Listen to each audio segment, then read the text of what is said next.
Welcome to the Movement Center, and welcome to the push-up series, where we take a look at just how to do a proper push-up, the common mistakes that we see, the fixes, so that you can move like you mean it.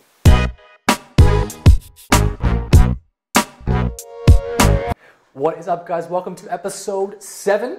Pull up your sevens.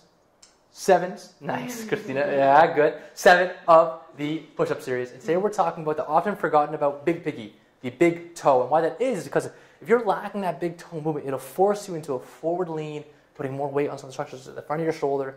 And you're just not in a great position. It puts some of your toe at risk and some other things as well. So to just quickly show you guys what's wrong with that, we'll do that with Christina here. She can go into her push-up position. Then what we're going to do is show you guys some quick fixes you can do to take care of that. So going back to this, the wrong way for Christina's focus on her feet here would be, if your leg isn't like this, the test for this is, can you not get up on those toes and be in a good position? If that's what you're doing, it's a problem. You will need to work on this. If you are nice and 90 degrees to the ground, nice and flat, and you're engaged, and you're in a good place to start, you probably don't need to worry about this one too much. The big test is if you put your bum back into your heels, Christina, and kneel. Good. Flip your toes on. If you can't sit comfortably in this position, nice and kneeling, then that, my friends, is a problem as well. So this is where we want to start, is into this sort of flipping your toes underneath, kneeling position, just like this. What's up? Good. So the fixes for this we're going to start with, guys, if we stand up, is we're going to get a ball and we're going to sneak this into the inside part of the shin. So Christina grabs this. What we're going to do is you can go on the ground there if you want, Christina, however you're comfortable. I'll stay standing.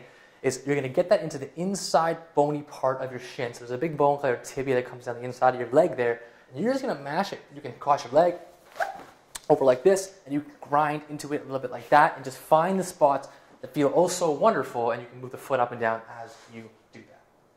Great position. Good. And you can dig into that. Now, after that, you've released, that's your tib post that runs up the inside of your shin. You're also hopefully trying to get into some of the muscles that run towards the big toe. They're a little deeper in there, but you know what? Release some stuff, and if it improves, then that's great, right? The next thing we're going to do is get into the bottom of the foot. So Christina shows us her foot. Perfect. We want to get into this part, this meaty part in that plantar fascia area, and hopefully release some of these muscles that are limiting that big toe movement. So when standing, we can do this. She can get that ball, put it underneath her foot.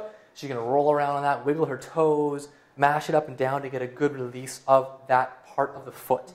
Now, another important thing with this, she can do this in sitting. She can put more weight or less weight onto that to do it.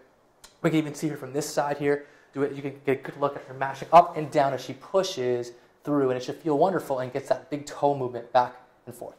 So once she's gone through and released that part of the shin, she's then released the bottom of her foot. Her next piece is to come down into that test position, her kneeling position, on those big toes. Awesome. She's going to hang out, right? Just like this. So she's going to hang out in this good position, relax, sit her bum back on there, and feel a stretch sit into the back side of that kind of plantar fascia or the bottom of the foot. And this is where she will hang out. And this is where we are going to hang out for the next couple minutes. Right? Sounds good. For about 2 minutes. So this is our kneeling stretch. So if you guys have questions about that, let us know. Leave us a comment if you have any. Subscribe to the channel. Move. Like you mean it. And thanks for watching. Thanks a lot, guys.